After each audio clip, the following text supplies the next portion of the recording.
everybody, got your popcorn, got your drink, your beverage of choice, because it is time for the Witches Movie Coven. Yay! We haven't decided we were doing the jazz hands or what yet.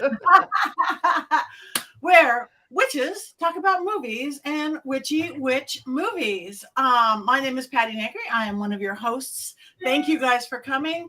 Tell your friends you're live. We want you to join in our chat right here because this is live. Let me introduce my co-host. I guess we will start with our birthday boy, Jason. So happy birthday, Jason Mankey. Yay. Thank you. It's been quite the day here in Northern California where we're all getting ready to be swept away. Yeah, I'm listening. It's all good. It's good to be with you all tonight on my birthday. I love our little group, and I love all the people in the chat too. This has just been so much fun the last couple of months. This has. Hello, Matthew. Hello, Salem. And our other co-host, Heather, the movie Heather Greene, who wrote the movie on witches in movies. So there you go. Lights, camera, witchcraft. We have working down. We have Richard-Lael Lillard, the gentleman psychic, right here, right there.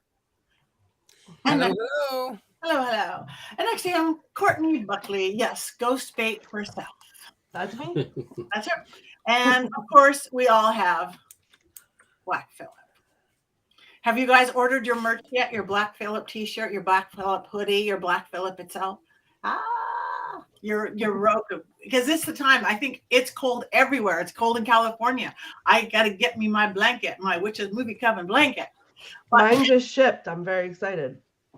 Oh, good. I ordered it a while ago, but now it's back. Yeah. You can't rush these things. Good things come to those who wait. Hi, Mary Jane. Hi, everybody. Hi, Jerry. Hi, Banshee. Hi. You guys are great. Hi, Alicia. Okay, well, we talk about all things movies, and Jason had the first choice tonight. So because it is his birthday, and this whole show is about Jason's birthday, so just keep saying it is. What movie are we talking about today, Jason? So we're talking about The Green Knight. Is our first movie that we're talking about. I was introduced to Sir Gawain in The Green Knight, which is one of the oldest Arthurian myths that we have.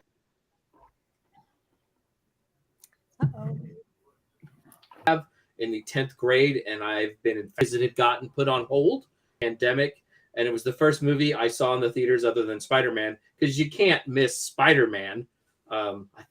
Maybe Spider-Man was after, whatever. It was one of the first movies I saw after the pandemic, and it's just this really weird ass movie. It's pretty loyal to the actual poem, and it has like a heavy dose of witch in it. It's very much a witch movie for those of you who got to see it. And it's also this really ambiguous movie.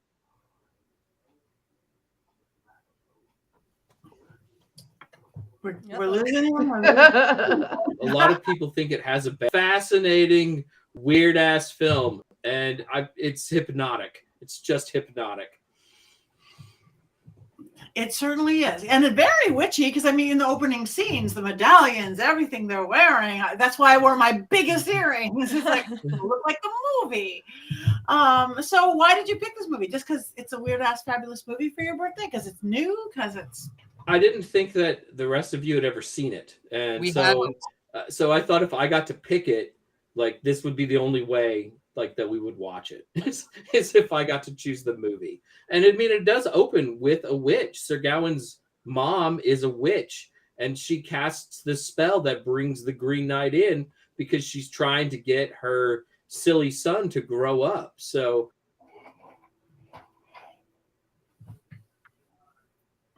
come back. There's a witch in the Celtic myth and Arthurian legend, and it kind of plays into how a lot of us do witchcraft. So it just seemed like the right thing to do. Good. Yeah, that beginning ritual was great with the circle and the bones and the skulls and the bearing. I was like, oh yeah, this is gonna be a good crowns with the halos. I was in love. Yes.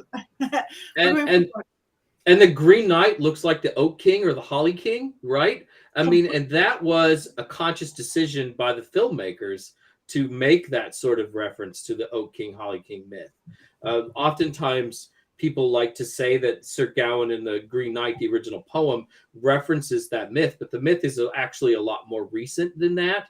The myth itself sort of draws on old folklore, but it wasn't a myth that those people had. But they intentionally kind of put it into this movie, and they gave it that kind of look, which I just think is so cool. It's great when witches and pagans are influencing Hollywood, and I think it really comes through in this film. Yes, I do. I have to admit I have not finished it yet because it's not the fastest paced movie, which I don't mind. I don't mind slow paced movie. What my normal 3 a.m. movie watching after like a 20-hour day, I was like, I can't keep awake. I can't keep awake, under my tent cover. So I was trying to watch it between clients and work today. So I haven't finished it, but I don't mind spoilers because I watch it anyway. But I'm engrossed in it. I'm engrossed in it. But Heather, you are our movie expert, the book expert, but you are not engrossed in it, correct? You are going to be our naysayer today? Yeah, I mean, I don't believe Jason's gonna have he might storm out, it looks like. I think it's a beautifully shot movie. I think there's some really nice things in it, but and I didn't dislike it. I think there's a lot of interesting things to talk about, but I just, for an enjoyment level, I didn't enjoy it. I think I had some complaints that I would have wanted to see. I would have wanted them to see a more direct and obvious connection marker for the that was Arthur and that connection, because I don't think unless you knew the story or what the story was or how it was connected, that a person going in would actually know that was King Arthur right there, and that the mother was actually supposed to be a Morgan Le Fay type character. I don't think a person would have put those pieces together, which I think makes the film more interesting when you know that. I think it's invariably has a lot more depth to it when you know that it has a connection to that. It didn't have to be obvious, just a little bit more to make that connection. That bothered me. And I just, it was ho-hum for me. I think it was beautiful. And I think there was a couple interesting pieces. And one of the things I wanted to bring up with regard to an interesting piece, and you may have noticed this, is that when he's in the castle towards the end, and she paints the picture of him and hangs it upside down, that's a tarot card. That is the Hanged Man, and he is stuck in that place and not moving and not progressing on his process, on his journey at that point. And I said, oh my goodness, look at it. We have the image of the Hangman. And I would like to go back and watch the film again. I made the connection between the Holly and Oak King. I would like to go back and watch the film slowly and watch for other esoteric and occult imagery that was subtly placed within the story. That is more interesting to me than the film as a whole, as entertainment. I will say, Heather, I did see one of the occult, Patti brought up the star, the pentagram, but what I thought was really brilliant was when he beheads the Green Knight and the camera is above, now the pentagram is inverted. I thought that was quite brilliant too.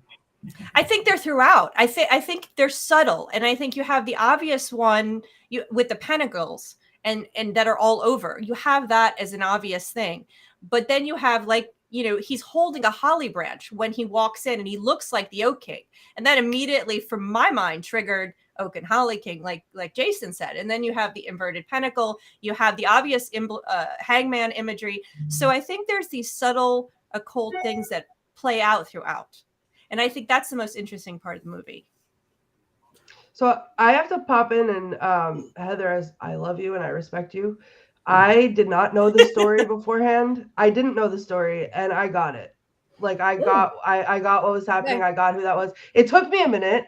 At first, I know roughly the story of King Arthur, but I guess I knew maybe enough. But I was able to, when I first saw them, I think it was when he handed him the sword, and everyone was like, "Oh, he's giving you his sword." Okay, that's. Because they had mentioned in the beginning the sword out of the stone, so it's Excalibur, and then that was oh, okay.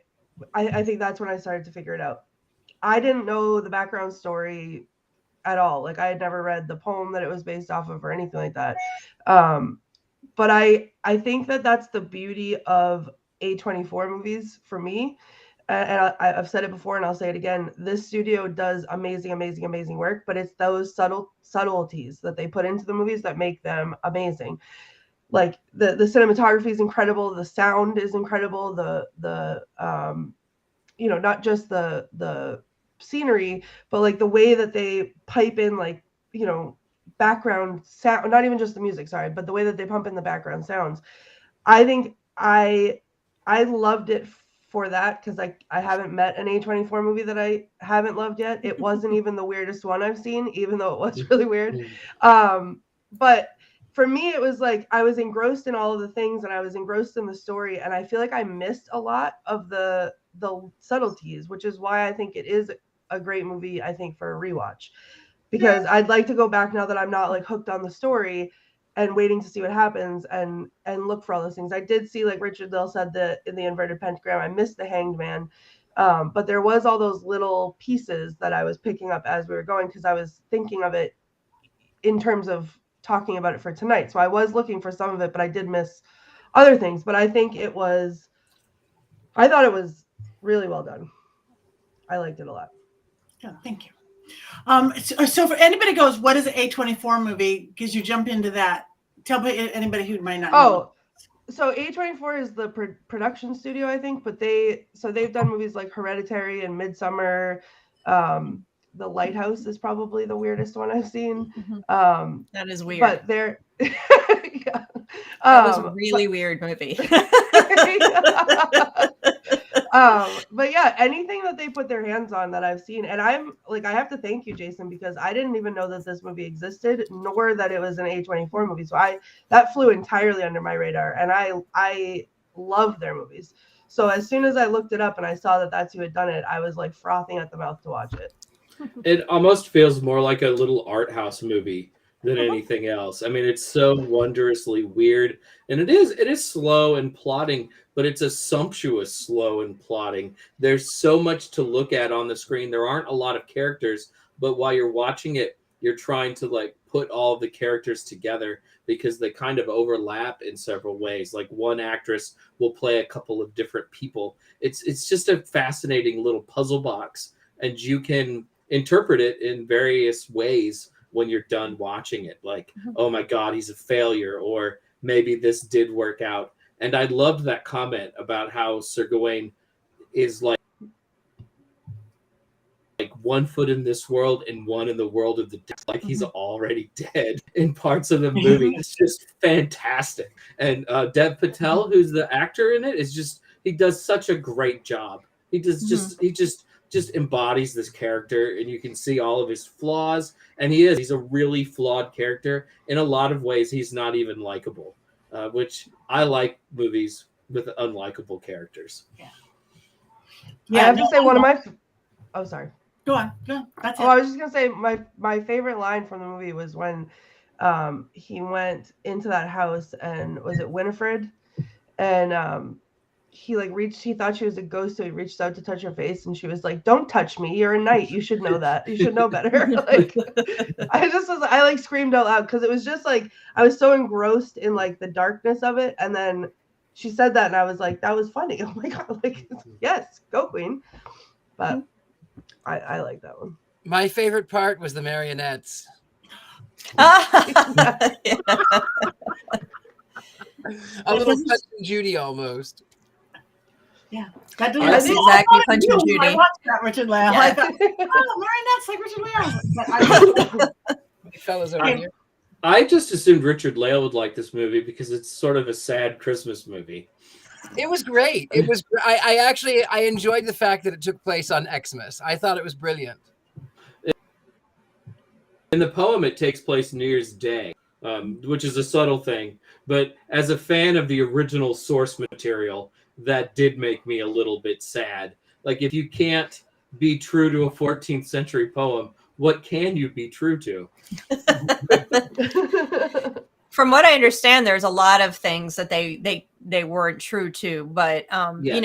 I don't think when you're adapting anything, whether it's 14th century or whether you have to make it so it's a film, so it works as a film, so people are going to want to sit in the theater, and so that 21st century people are going to want to watch the story. So you have to change things up. And capture the spirit more than anything. And I don't know, because I don't know the poem. I am not a scholar of Arthurian legends, although I have some good friends that are. And I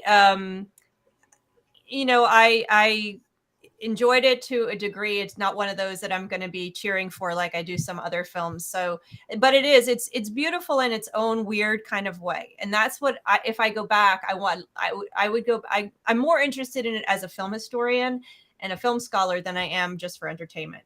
And I think going back and looking at the text and looking at the imagery alone and finding those occult things would be really fascinating. I almost wanted to do that, but I couldn't. Wait a minute. Is there any other tarot cards purposely placed within here? Are there you have the crowns, the circle crowns. I mean, there's things that are there. I know they're there, and it's spotting them, Easter eggs, so to speak. When he's in the forest, he has the face of death. So there's the death card. So I would assume maybe that would be another tarot reference. Yep. I'm thinking there's more than, and as soon as I saw that one imagery, I'm like, whoa. Now we're talking about there's some depth to this that needs to be more investigated. It's not just another retelling of that Sir Gawain story. There's a lot of little things, and that's what you expect from this type of these producers and this director and this thing. That's because that's what the other films, like Courtney said, they're weird and they have this strange depth to them that sometimes you get and sometimes you don't. I think that's the beauty of them, honestly. Like, that's how all of the films for me have been. There's those subtleties that they just put into everything that is up for interpretation, however you want to interpret it.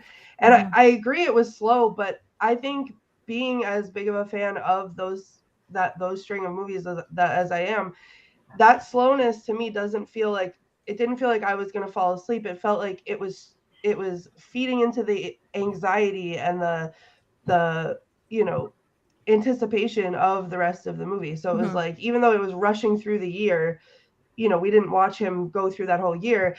It was still like, I can feel it in my body already, just like stretching it out and like holding my breath and waiting for the next thing to happen. And, oh my God, what is going to happen? And, thinking, oh, this went this way. Like when he was,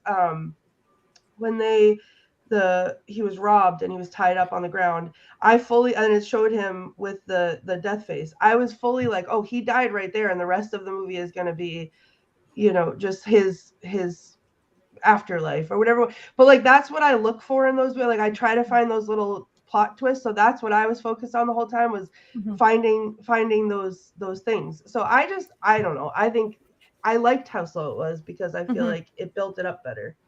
I want to be clear, is that it's not the pace of the movie that bothered me at all. Like that, I not at all. A slow movie is not a problem. If it's gripping, the story's there and the imagery's great, you can sink into the imagery in the moments it's taking to move to another shot.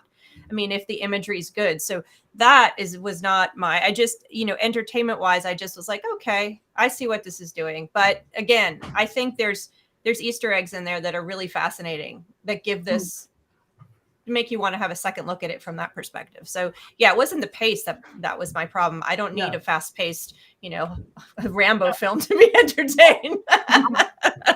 Dear Matthew in Salem, he made a really good point that the slowness is like a millworking. How you were even a millworking is one of my favorite practices to do, where you're building and you're building and you're building of the energy. But thank you, Matthew, because that's it. The slow pace, it was a build, how Courtney said, but to take it into the witchcraft, it was very much like a millworking. I like that. Now, our producer Rob just put up here is the way Arthur holds his hands, which he did that very handy thing. Is that possibly a card, or how a king stands in one of the when he holds his hands? I didn't know if it was a card, but I think King Arthur in this movie sort of represents, as he gets older, the decaying of his kingdom and Camelot, because it feels like this is a kingdom that is peaked already, and everything is sort of coming down and on the down low. And as Arthur and Guinevere age, everything ages with them, and it sort of breaks down. And they're sort of representative of that. I might, it's one of those things, maybe I'm reading too much into it, but it reminded me of sort of like that idea of the divine king or something. You have to die every once in a while for the kingdom to thrive, right? Your leader has to be ritually killed, so to speak. So delightful, so charming, so chilling. Yeah. So killed, and I'm not a scholar. I'm going way back onto the chat room. I'm not a scholar of the poem or knowing the poem or anything like that. But Mary Jane, our friend Mary Jane King, said that the poem is true at carrying the holly and looking like the Holly King. So that's within the poem as well. So the one thing is, that's not what I hate. Hello, lovely director. Because I'm like designing new postcards now with our producer Rob. The movie cover, the poster did not represent the film at all to me. It looked like I'm going to wait for like Batman or Superman. Yeah. Yep. That is so not what the film represents to me. The font, the pictures, the colors. It's like, what? Yeah, I would very never different. That film. Thank you, Jason. I love that. I would never like scrolling through Showtime. I'm apparently very weird. I mean, I knew this film was on my radar for a year before it came out. I remember looking at the first trailers and going, "Oh my gods, I cannot wait!" And they're.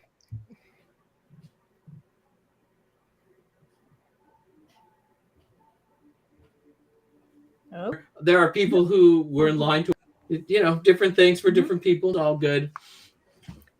The interesting thing about this film, just overall in my study, is that it's very rare that a Arthurian film made it into my discussions in American films, because it isn't. You would think it would be something that's really popular in American films in terms of witches, because obviously I didn't study ones that were not witches.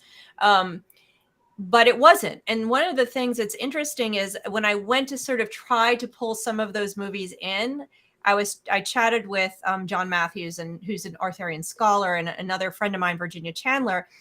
And they were very adamant to tell me over and over that Morgan Le Fay is not a witch.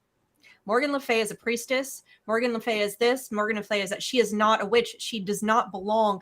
They call her a sorceress in some places. So aligning her with witchcraft, although she is in a lot of cases, the scholars say she is not traditionally considered a witch. So I find it really interesting, because there are a lot of stories, and I always associated her with witchcraft, and I always considered her a witch. But if you ask, the scholars, they're going to say, no, she was not a witch. She's not a witch. She's your wife. She's not a witch. But they just made her look like I love one. that movie. Right, but I mean, if she's a sorceress and she's doing magic, and she's doing magical person, potatoes. What's a word? Yeah. But the potatoes. When you're an Arthurian scholar, you have to separate them out. Apparently, I always called her a witch too, Patty. I always said she's a witch, but she is a sorcerer. She's a priestess. She's all these things, but she is not a witch. So, like I said, they just made her look like one. And in this movie, though she is called a witch, they use the word in this movie. That's interesting that you bring that up, Heather, because I'm trying to think of Arthurian movies, and there aren't as many as you would think for something that's in the public domain. And a lot of times they strip the magic out of it entirely, or really Merlin is the only figure with any magic whatsoever. And and it was really nice to see one of these movies with the magic like up front and really prominent. Yeah, and I would have always said that Morgan Le Fay is a witch. Like, use magic stuff. That's witch enough for me, I think. Okay, so everybody's commenting. I love it. You guys, thank you that we've got from Robert Hicks, Morgan Le Fay is technically a fairy, as her name is Le Fay. There you go. Morgan Le Fay is associated with the Druids. Druids are witches, right? I mean, technically. So anyway, I've loved you guys. Keep giving us your opinions, whatever they be. Monty Python, anyone? You know, I was. I think there was say a that reference. this movie does remind me of Monty Python and the Holy Grail in some ways, because you can see that they did not have a giant budget to shoot the film, and it shows up. I mean, there's the very limited cast. There's a very limited sets. And in places, it really did remind me of the Holy Grail, which is not a bad thing, because that movie is great in its own way. No, it's great. And, you know, there are sort of witches in that movie. Sort of. I mean, at least they we made know it look like one. Yeah, at least we know how to find out how, you know, what witches are, thanks to Monty Python and the Holy Grail. Exactly. Absolutely. Mm-hmm. She turned that one guy into a nude, I believe. He got better. Yeah, he got better. I've got 2 people voting her as a fairy now. Haley, her Irish mythology, she's a fairy. So, fairy, witch, priestess, sorcerer. That's one of the great things about Arthurian myth, though, is that it's always been so adaptable and so flexible, and you can write new stories with it. You can find different takes on it. I mean, that's what made the Mists of Avalon so powerful. I mean, you had the sort of the original story, and then Mary Zimmer Bradley took it into an entirely different place and made it really resonate with modern witches and modern pagans. You know, growing up, I thought that was like one of the most important pagan books anyone could ever read, right? I read it twice. Yeah, I read it twice, and it definitely was influential and inspirational for me. That particular book, I just gave it to my daughter actually to read it, and I think also one of the ones that I hear about a lot and also get asked a lot, did you talk about this movie in your book, is Excalibur. Not a US movie, which is what I always say, but there was a lot of magic in that movie, and including Morgan Le Fay and Merlin. And that one is overdone, dark. There's a lot of bad things you can say about that movie, but there's just something about it you gotta love. And a friend of mine and I dressed up like Merlin and Morgan Le Fay for Dragon Con a few years ago, and that was quite fun. walked around dressed up like them. So that's another one that's pretty popular. And then, of course, there's Sword in the Stone, the Disney version, which came out in the 60s. Oh, Jason, just take a deep breath right there. And I love Disney. And Madam Mim. I love Disney films, and that movie should work on so many levels, and it just doesn't work very well. You know, I'm going to tell you, Jason, I actually can't stand Disney, but I love Merlin. Well, why am I not surprised by this? I mean, really. I loved Madam Mim. She was my favorite. I loved all of it. I loved the Sword in the Stone. I loved that version. I feel like I am Madam Mim, so I feel like I take direct offense to that statement, Jason. It's your birthday. Maybe I'll let it slide, but I don't know. Well, I hadn't pulled my contrarian card out yet tonight, so I had to now, laying it down. I think even when I was 8 or 9, though, I was such a serious Arthurian myth fan that I really wasn't ready for something that I felt kind of insulted my intelligence. So I really wasn't ready for anything that just felt like it was playing down to me. And I did. I love The Rescuers. Yeah, The Rescuers are great. So I had a drive-in theater.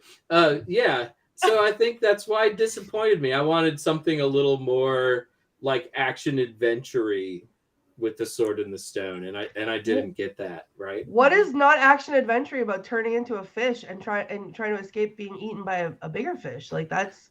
Was it in Mort to Arthur? No, it wasn't in Mort to Arthur. I was very serious as a young person. Very serious. Clearly. Had issues. Get your pretty hair. We'll get very serious. Away with it. I forget the rules we made about Jason's show. We have to agree with them, or we don't agree with them. We had rules. I don't remember what. I'm sorry. There are no rules. Please don't agree just to agree. Heather's already blown that tonight anyway. So it's all good. I'm purposely disagreeing with everything Jason says just for his birthday. I'm on board with that plan now that I know this about Jason. Heather, I'm already married. I don't need more of that in my life. hope she's listening. She just got home, so she might be. Yes. Hi, Mrs. Jason. Hi, Mrs. Jason. I want to go back. I think we've probably, if anybody else has anything to say about this film, we've probably talked it out. I want to get back to Amanda had said she watches our show to get movie recommendations. So I think we could go there next. But before we go there, do we want to do an early ones up, ones down on the Green Knight? Okay. Yes. Now, everybody out there on our chat room, wherever your chat room are, you tell us one's up or one's down. So, the Green Knight, one's up, one's down. Up, up. Oh, Richard-Lael, you're killing me. You know. And we don't see anybody voting yet in the room. Wait, are they voting? Disney version of starting to recall. I don't know if anybody else is voting, but we have up, and a lot of neutral. Flailing feathers. One sideways. Haven't seen it. Sideways one. Sideways one. We got sideways ones up. We don't have any downs though, do we? No downs. Really we have no downs. It's not a down. No downs. No downs. So we again, I would say it's certainly worth watching if you like witchy movies and you like Arthurian tales. I will watch it again. I will watch it again so that I can go back through and, well, for one, I have to finish it. And then also, I too want to go back through and pick out all of the occult things. Yeah. Yes.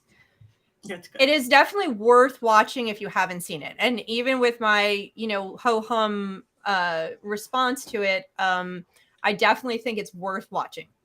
So I also think that you definitely need to be prepared before you bite off a movie like this.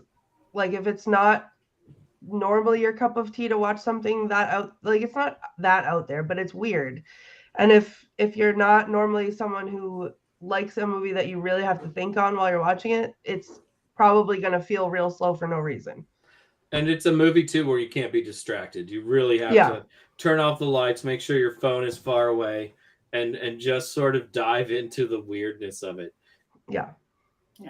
So thumbs up, thumbs sideways, no thumbs down. But if you like what we're talking about, check it out. So for Amanda, who watches our show. It's one of those movies I was really glad I saw in the theater. That's a good point, Jason. I would have liked to see it in the theater. Yeah. Yeah, it was not good on my telephone under the covers. So I moved on to my medium big screen TV. Yeah. But Amanda said she watches our show to get movie recommendations. So I'm assuming that means witchy movie recommendations. We haven't really done that yet. Like if we want to do our top couple, I know we haven't planned this out, but we're good at off the cuff. If everybody wants to say their top 2 or 3 witchy movie recommendations for Amanda.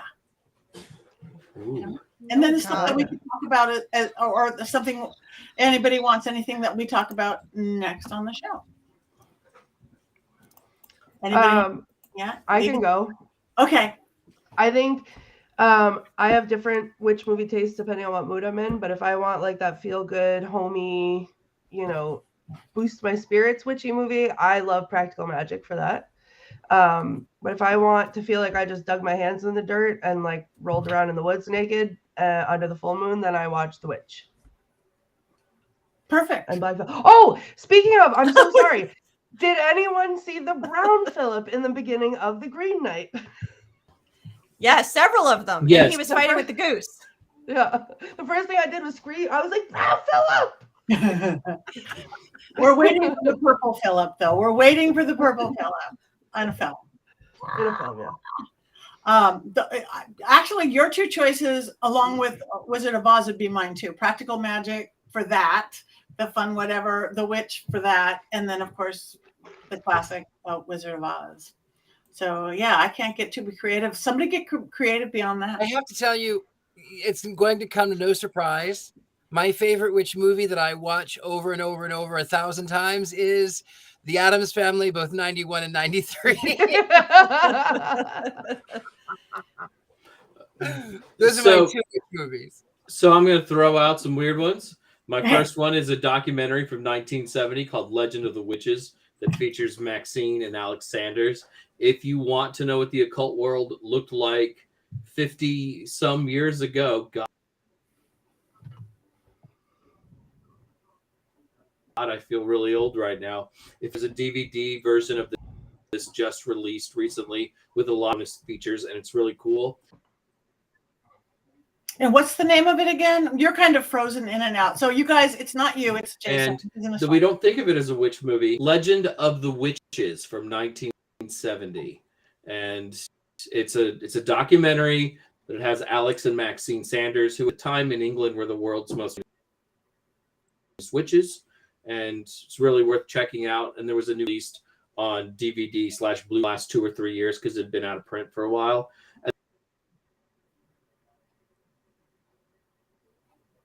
And then my other weird choice is The Doors in the Doors movie, because Patricia Keneally, who was a practicing witch, was a girlfriend of Jim Morrison, and they had a hand fasting ceremony, and it shows the hand fasting ceremony, and it looks like witchcraft.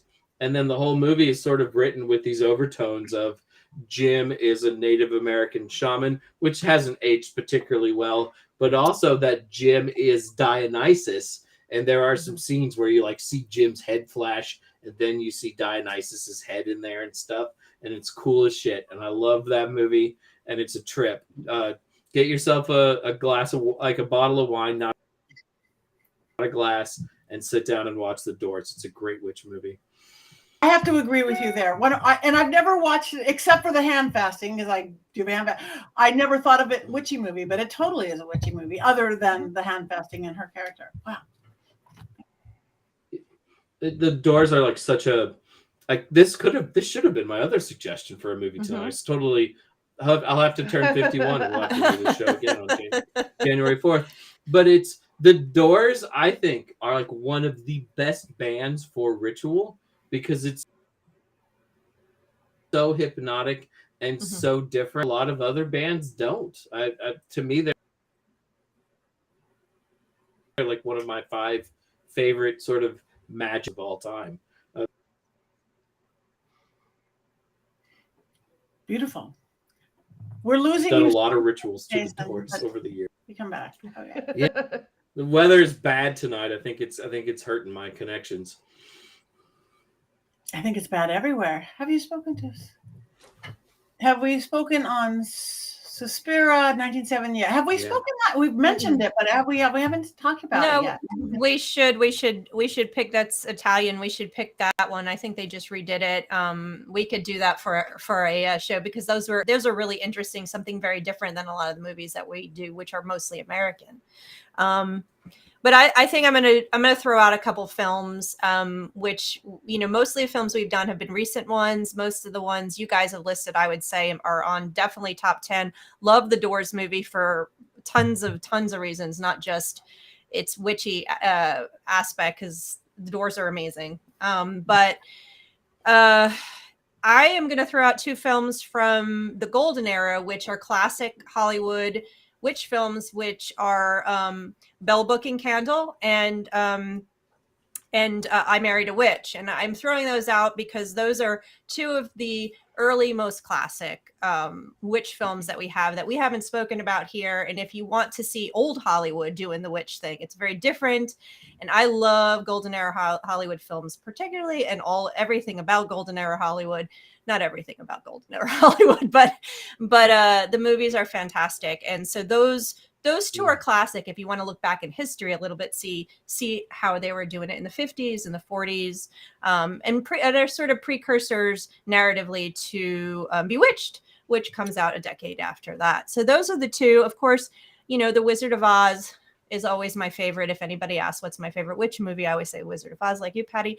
But I think really, when you said, can you list a bunch of weird films?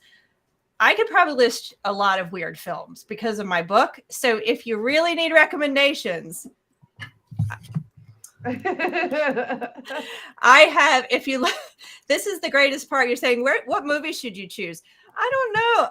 In the back of every chapter, every decade, I have a list, and you could literally just watch each one. And whenever anybody gets my book and they're like, oh, this is great, I think, don't just read the book sitting in your bed. read a section, watch all the movies, because it's so much fun to watch all them, and they're all in here. Now, things like Suspiria are not in here because it's not American, and I only did American films, so we definitely should touch on some of the British, some of the Italian, because there's some really great ones out there. German, Hexen. We can talk about Hexen, the old famous one. Yes, Hexen. That one is very special and very different, so that's another one to watch. Death Becomes Her was fun. Yes. There's a lot of. I love Death Becomes Her. I'm so obsessed with Death Becomes Her, but mostly I know this is off topic.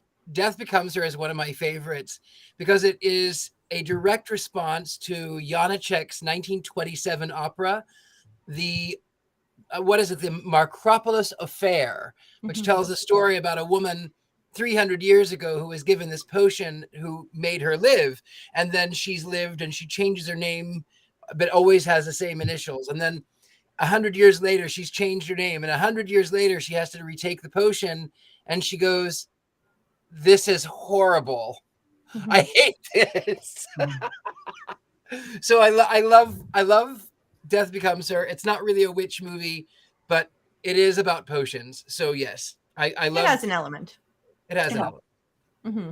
Yeah, that was it. And The Secrets of Roan Inish, someone said too, is a great movie. I haven't seen it in years, but I remember loving it. That was a really, really great film with Irish lore. So that's good. Selkies and stuff. Another great one. Our producer says The Nine Gates. That's a really good one. I really did. I enjoyed that one. The Ninth Gate, I think, was with Depp, right? I think that one was with Depp. I like that one a lot, actually.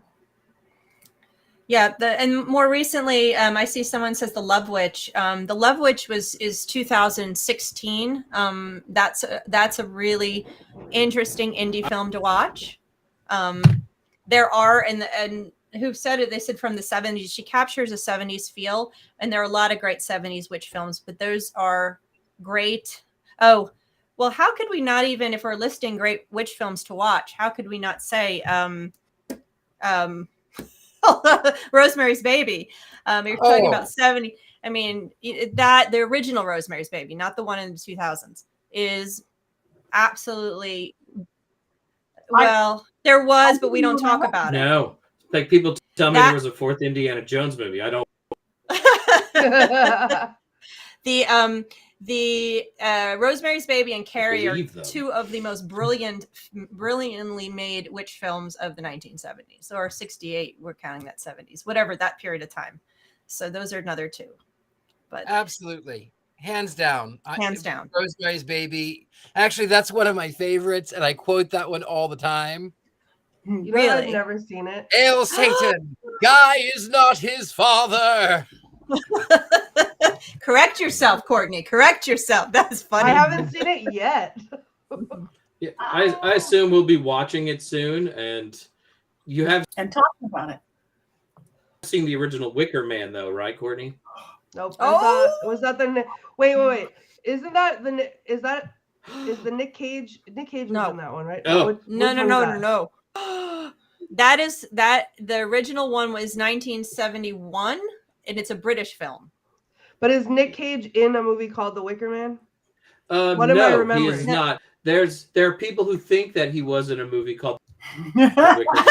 But he really was in a movie called The Wicker Man. It's in that plane with the fourth Indiana Jones movie.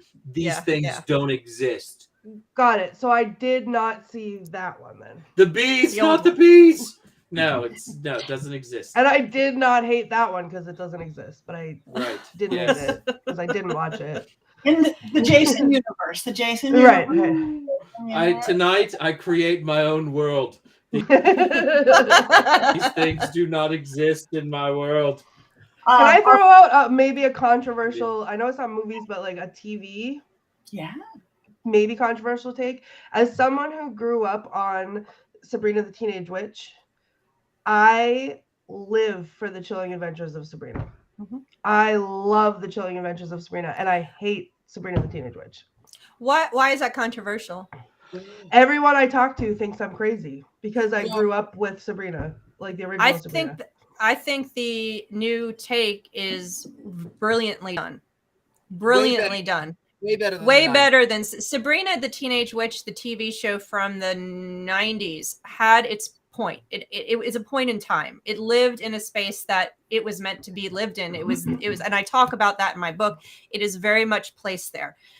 Is it groundbreaking in and of itself? No, absolutely not. Sabrina the Chilling Adventures of Sabrina breaks boundaries, and that's the difference. It's a way better a show, just in what it's doing and how it's filmed. The other one was a sitcom. But I love Sabrina. I love her history, and I would love to do a whole show on Sabrina. We could talk Sabrina, the Teenage Witch from the 60s, 70s, all the way to today. She is fantastic. We should. All her incarnations. Okay, I'm just reading from somebody from John Stark said The Wicker Man was a point of reference with John Voight. I don't know which Wicker Man. A point of reference. John Voight. Yeah. I like Remember, John. remember he there in was the only one. I don't. There's It only was one. not in the original 1971. The only. Excuse me, Jason. The only one. He was not in that one. Not in the one that didn't exist that other people did. There's one Christopher Lee, and that is the only one. Britt Eklund, Christopher Lee. That's it. That's the only Christopher one. Lee. Yeah, music by Magnet. That's It's a Yeah, great. I didn't see that one. the only one that exists. We listed some good films. Yes. You know. So we would love you guys' input. We always say this, and no one ever gives us input. But if you want us to talk about, we really do, like specific films, and we're moving into TV shows. And we even said on occasion we'll move into fun books and plays. I will say too that if when it comes to sort of TV shows, it's not really witches per se, but it feels like witches. If you haven't watched The Sandman on Netflix, you need to watch The Sandman on Netflix, which Really? I don't know The Sandman. Oh, Ooh. Tell us about The Sandman, Heather. Well, I really can't because I only gave it 4 episodes, and then I was like, I thought I'm done. the best show of 2020. The gods have cut him out, Heather. Holy On his crap, birthday, the gods have cut him out. I'm Dick! I like Neil Gaiman. I love that, but I just couldn't get into it. I just felt like it was like overdone. I'm not even getting into this story. I don't know what the heck. It was just I love that Jason is having a bigger meltdown Ari, on his internet. we are done. Boy, Richard-Lael, it looks like you and I are in the same ship tonight. we are in a ship together. We are definitely. We're not afraid to be contrary. She didn't like. It's like, Frozen. okay, he's frozen. Sandman. he's frozen. She's dead to me. So Jason broke up with Richard-Lael last week. He's breaking up with you, Heather. Where's my tissues? Hold on. It's just painful. It's just painful. I'm sorry. And on your birthday too.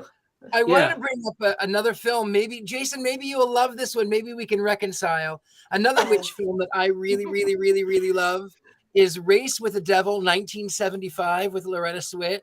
Are you familiar with this one? No. It's No. so bad and great at the same time. So Loretta Swit and these other people, they go on this dream vacation in this RV, and they end up out in the middle of nowhere, and these satanic witches sort of stalk them and then get them redirected, and they come back around, and you basically have set the place on fire. Their dream RV is on fire at the end of the film. It's so bad. I love it. Race with the Devil, 1975. I'm watching that one. It's so bad. That's the best kind. All of the witch movies, Richard-Lael, all of the witch movies from the 70s, with the exception of the two we said, are so bad. But that's what makes them worth watching. It's true. I'm watching. Maybe, that Jason, one. maybe if you watch that one, maybe you'll agree with me. Maybe we can all make up if you enjoy Race with the Devil, 1975. He's still beside himself at this point. And Jason is now remaining frozen. The lack. He's still. I was on it. bored. Oh, Fantasy for fantasy's sake. I'm sorry. As And I Tabitha like Neil said, Gaiman, so Gwendolyn I was Christie, surprised. go back, watch the last. Oh,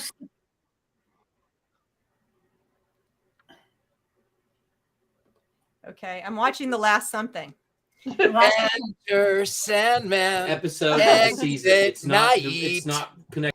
I love that song. I love that one person commented that There it is. the Jason freezing added to the interest of makes the show better.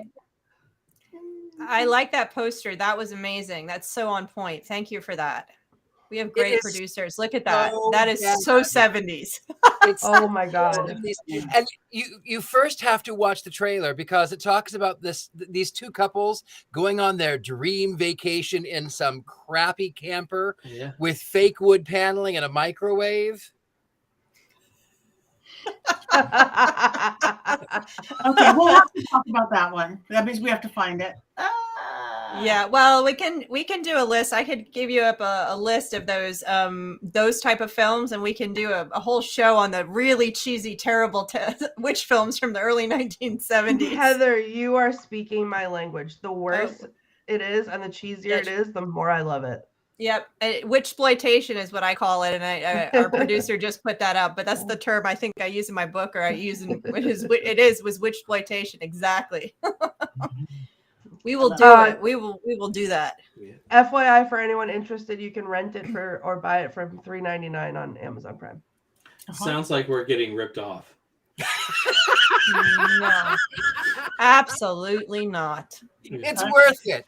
It's worth it. It feels like a movie. Okay. Here's another one. Blood Orgy of the She-Devils. The same period of We time. should all watch it at the same time in a live tweet. It really. Yeah. Title alone, Heather. The title alone. I'm on board. Say that one more me time. too. I don't know. Blood Orgy of the She-Devils. Ooh. I'm in. Another one. Blood Sabbath. I mean, there's a string of them, and they're all the same type of thing, and they're just terrible movies, but you just can't look away. The movie poster for this one is the best thing I think I've ever seen in my life. Which one is that? The Blood Orgy of the She-Devils. Oh my god. It's so good. Oh, I'm sure watching our that. producer is rapidly looking for it. Well, as we are getting close to the end, we do want to wish everybody, besides Jason's birthday, it's our first show of 2023. Woo! Hey, the Witches Movie Coven made it into a new year, and we want to thank everybody for listening and watching and telling your friends about it. Now, we've had a little problem with Facebook. I don't know if we want to talk about it now, but Facebook doesn't like us very well. So you may not find us a lot on Facebook, but you'll always, here we go. We got bats, we got vampires. That's good. Okay, It's so good. back to, if you So don't excited.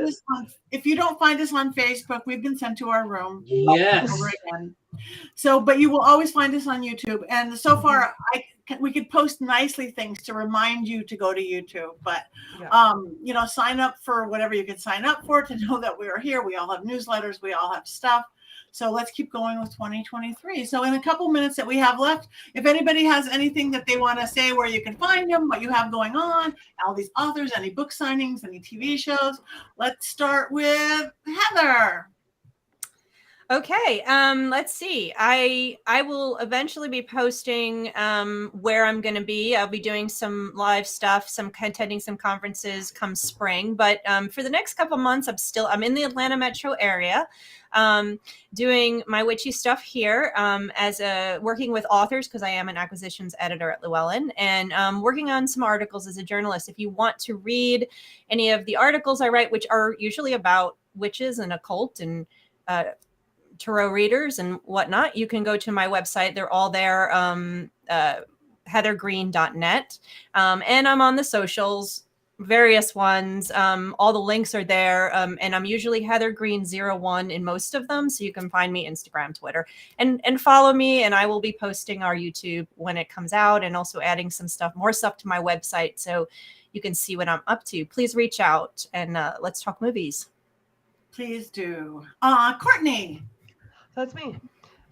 You can find me watching Blood Orgy of the She-Devils, I think, or on all the socials. Yes, You're blocked. Yeah. I'm so excited. I play horror video games and murder video games on Twitch at the Themes, and you can play along or scare me with sound alerts. You can find me on Instagram, or you can find Black Phillip, and my new and very much requested Not a Doll that we talked about before. It's a doll. I really messed up my own self with this, because I should never have put it on the screen, because inundated with messages about the doll. Or Facebook or whatever. I also stream this on YouTube, so if you ever have any trouble finding it, at the Themes on YouTube. And of course, you can find me as Ghostbait on Scared and Alone at scaredandalone.com. Perfect. Thank you. Jason. Jason, first of all, thank you all for the birthday wishes. Witches!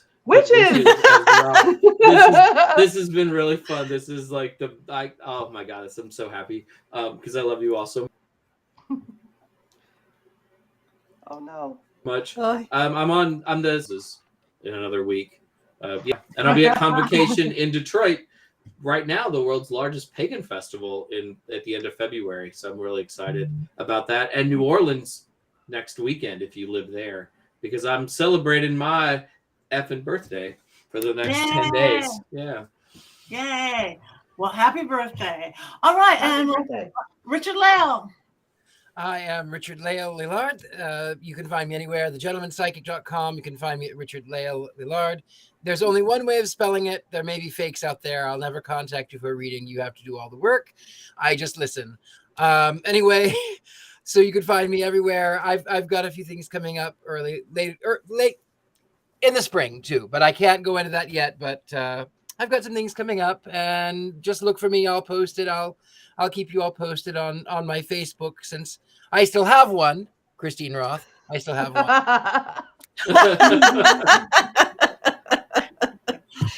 Thank you. And I'm Patti Negri. You can find me at pattinegri.com.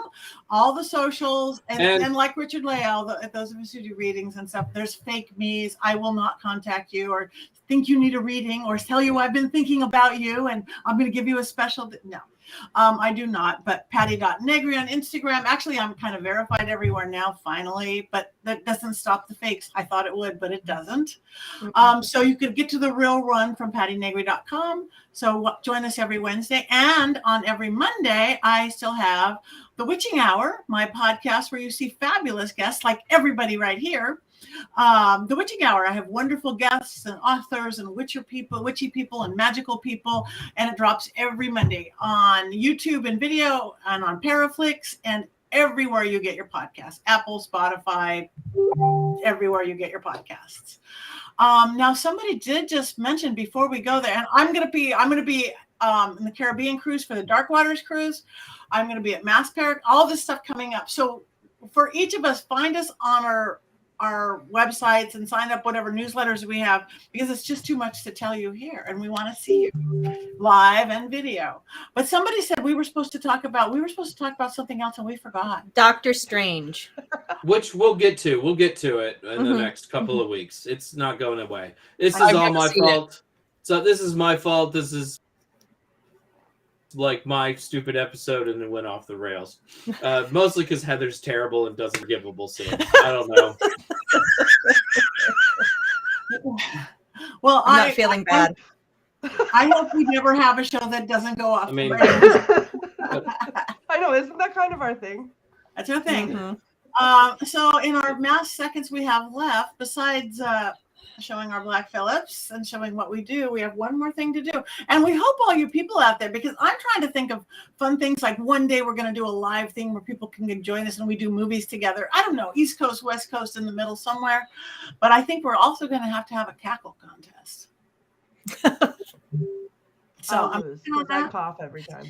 Oh, well, don't cough this time. So on that note, everybody on the count of 3, give us your best witch's cackle. 1, 2, 3.